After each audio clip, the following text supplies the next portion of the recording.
क्यों रोवे हर बात में बंदिया, लाया था क्या साथ में बंदिया। जाने दे जो चला गया है, कुछ भी नहीं तेरे हाथ में बंदिया।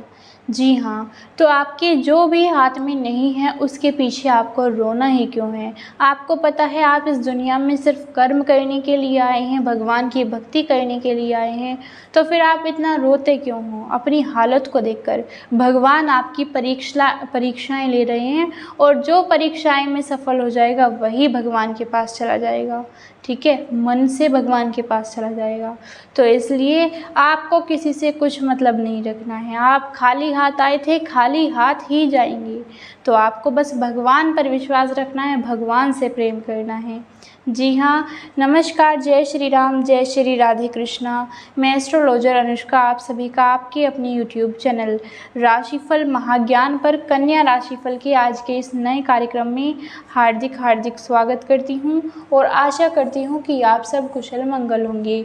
तो कन्या राशि वालों, आज हम इस वीडियो में जानने वाले हैं कि कन्या राशि के जातकों के लिए 27 जुलाई 2026 से शनि देव का वक्री होना आपके लिए कैसा रहने वाला है।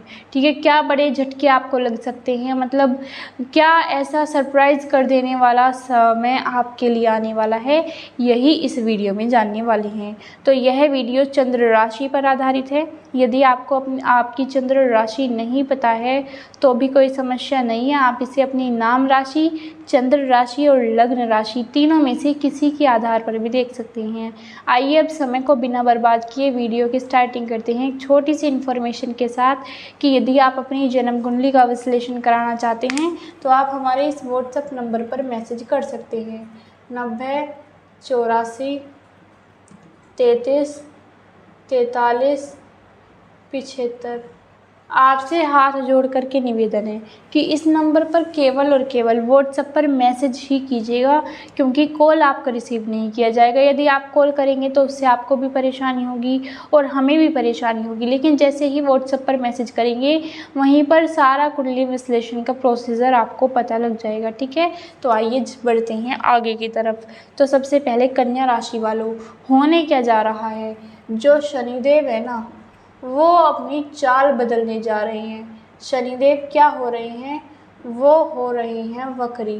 वक्री होने का मतलब क्या होता है, वक्री होने का मतलब होता है कि शनिदेव, मान लीजिए क्या शनिदेव ही वक्री होने जा रहे हैं, तो यानी अब शनिदेव अपनी उल्टी चाल चलना शुरू कर देंगे।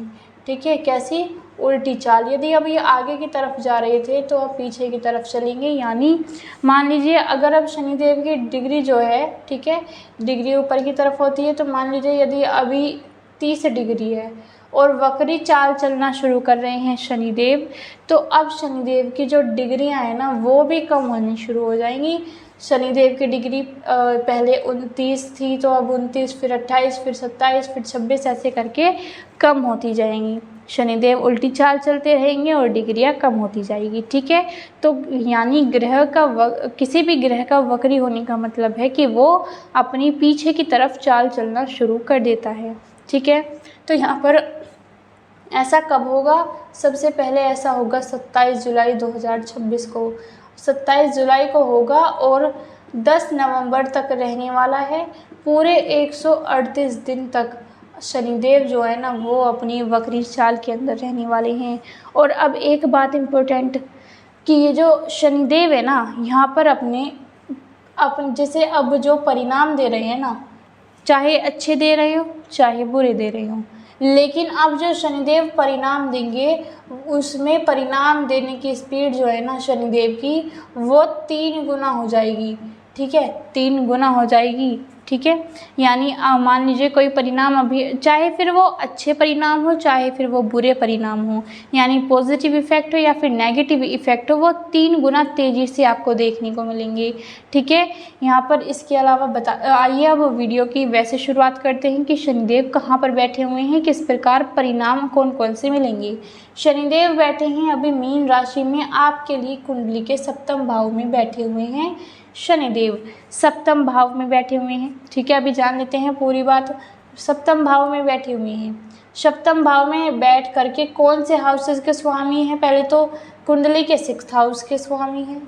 इसके अलावा कुंडली के 5th हाउस के स्वामी हैं, इन दोनों हाउसेस के तो स्वामी हैं।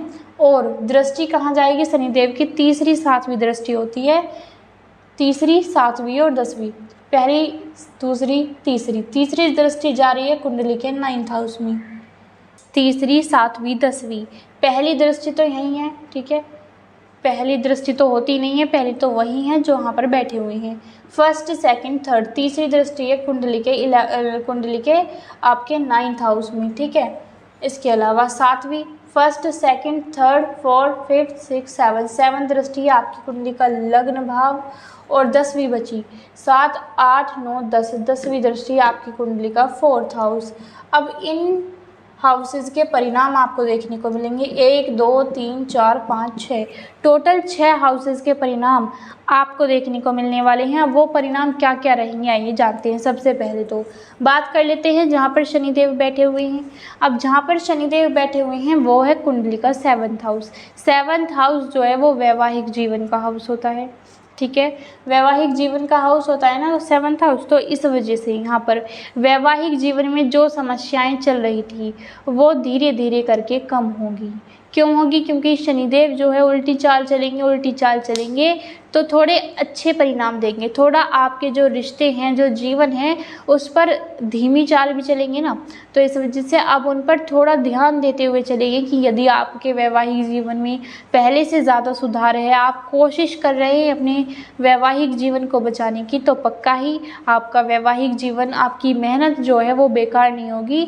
आपका वैवाहिक जीवन अवश्य ही पहले की तरह बढ़िया हो जाएगा, ठीक है।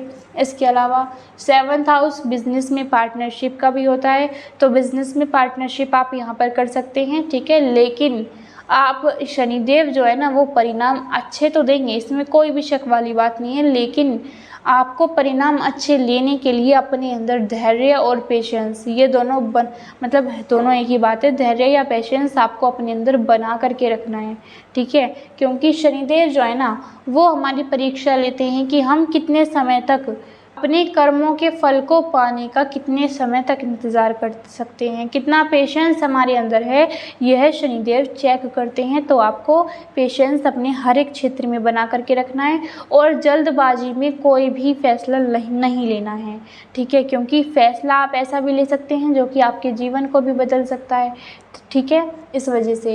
इसके अलावा 6th हाउस के स्वामी होके बैठे हैं 7th हाउस में, यानी 6th हाउस नौकरी का भाव होता है। तो यहाँ पर पक्का ही नौकरी से संबंधित कोई ना कोई अच्छी खबर आपको अवश्य ही मिलेगी। यदि आपने नौकरी करने के लिए अपना कुछ आप अप्लाई किया हुआ है और उसका परिणाम नहीं मिल पा रहा है, उसका पॉजिटिव रिप्लाई नहीं आ रहा है आपके पास, या फिर आप जो है कई जगह नौकरी की ट्राई कर रहे हैं लेकिन नौकरी नहीं है, नौकरी है तो उसमें मान सम्मान नहीं है, उसमें जितनी सैलरी होनी चाहिए उतनी नहीं है, मनचाहा ट्रांसफ़र, प्रमोशन, ये सभी दिक्कतें आप जो है नौकरी से संबंधित देख रहे हैं, तो यह समस्याएं दूर होंगी। क्योंकि शनिदेव नौकरी के ही स्वामी ग्रह हैं और नौकरी के स्वामी ग्रह हो कि आपको ऐसा थोड़ी ना है अपने अच्छे टाइम में आपको नौकरी ही ना दिलाए, तो इस वजह से नौकरी आपको अवश्य ही मिलेगी। कन्या राशि वालों, आपको जॉब से संबंधित किसी भी प्रकार की टेंशन लेने की कोई भी ज़रूरत नहीं है, ठीक है। इसके अलावा कन्या राशि वालों, अब बात कर लेते हैं यहाँ पर, एक तो ये हो गया, अब बात कर लेते हैं 7th हाउस में तो बैठे ही हैं और 6th हाउस की बात कर ली, नौकरी का भाव हो गया, कर्जे से भी छुटकारा आपको मिलेगा और शत्रु जो आपको फंसाने की कोशिश कर रहे थे वो नहीं फंसा पाएंगे। क्यों? क्योंकि शनिदेव जो है ना वो बहुत स्ट्रॉन्ग ग्रह हैं और आपको किसी से डरने नहीं देंगे, जल्दी से हार भी नहीं मानने देंगे, इस वजह से, ठीक है। अब बात कर लेते हैं कुंडली के 9th हाउस की। 9th हाउस किस चीज़ का होता है? 9th हाउस जो है वो यहाँ पर आपका एनजीओ से संबंधित होता है, सरकारी नौकरी से संबंधित होता है। यानी आप यदि किसी भी सरकारी नौकरी की तैयारी कर रहे हैं, उसमें यदि आप परेशान हैं कि सरकारी नौकरी कब तक मिलेगी, कितनी मेहनत करनी होगी, कैसे परिणाम होंगे, पक्ष में होंगे परिणाम या विपक्ष में होंगे, ऐसे विचार आपके मन में यदि आ रहे थे तो वो दूर कर लीजिएगा, क्योंकि जैसे ही मेहनत आप करोगे वैसे ही परिणाम आपको मिलेंगे। यदि आने वाले नवंबर तक आपके लिए आपका कोई एग्ज़ाम है, सरकारी एग्ज़ाम है, और यदि आप उसकी तैयारी कर रहे हैं और यदि इन 3 महीने में आपने पूरी मेहनत कर दी कि जितनी आपने पूरे साल नहीं की उतनी मेहनत इन 3 महीनों में कर दी, तो पक्का 101% आपका सिलेक्शन बिल्कुल श्योर है। क्यों? क्योंकि शनिदेव इन 3 महीनों में ही तो अपनी स्पीड को, मतलब अपने परिणाम देने की, अपने फल देने की स्पीड को 3 गुना कर रहे हैं। तो आप भी 3 गुने स्पीड से अपने फल को पाने की स्थिति को, अपनी क्षमता को बढ़ाइए, ठीक है। ऐसे ही इसके अलावा यहाँ पर कन्या राशि वालों, बात कर लेते हैं कुंडली के 4th हाउस की। 4th हाउस राजनीति का भाव होता है, यानी इस समय पर राजनीति में उच्च पद पर आपका सिलेक्शन हो सकता है, ठीक है। आप राजनीति में यदि कार्य करता हैं और आपका मान सम्मान कम हो रहा है, या फिर आप जो है चुनाव लड़ना चाहते हैं लेकिन टिकट नहीं मिल पा रहा है, ऐसी समस्याओं का सामना करना पड़ रहा है, तो इनसे आपको मुक्ति मिलेगी। शनिदेव, बस आपको पेशेंस रखना है, क्योंकि यदि आपने पेशेंस नहीं रखा तो उल्टे सीधे फैसले लेकर के आप अपने ही पैर पर कुल्हाड़ी मार लेंगे।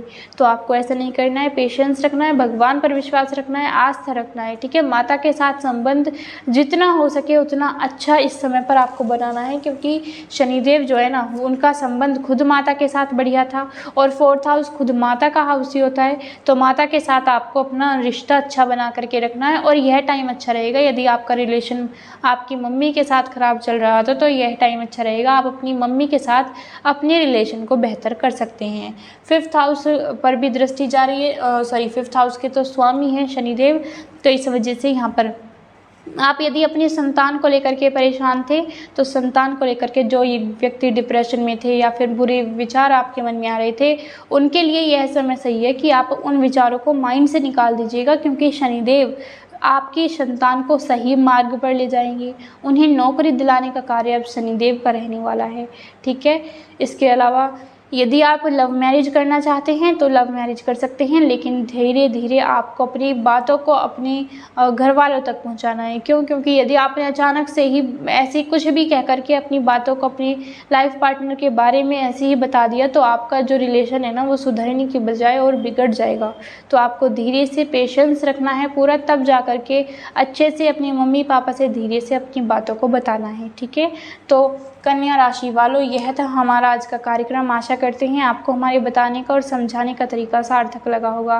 तो यदि आप चैनल पर पहली बार आए हैं, चैनल को सब्सक्राइब अवश्य कीजिएगा, राशिफल महाज्ञान को, क्योंकि आपको हमारे इस यूट्यूब चैनल पर कन्या राशि से और कुंभ राशि से संबंधित सभी प्रकार की इन्फॉर्मेशन अभी तक मिलती रही हैं और इन फ्यूचर में भी मिलती रहने वाली है। तो मिलते हैं बहुत ही जल्द हम भी नई वीडियो के साथ। तब तक के लिए जय हिंद, जय भारत, वंदे मातरम, जय श्री राधे कृष्णा, राधे राधे राधे राधे राधे राधे।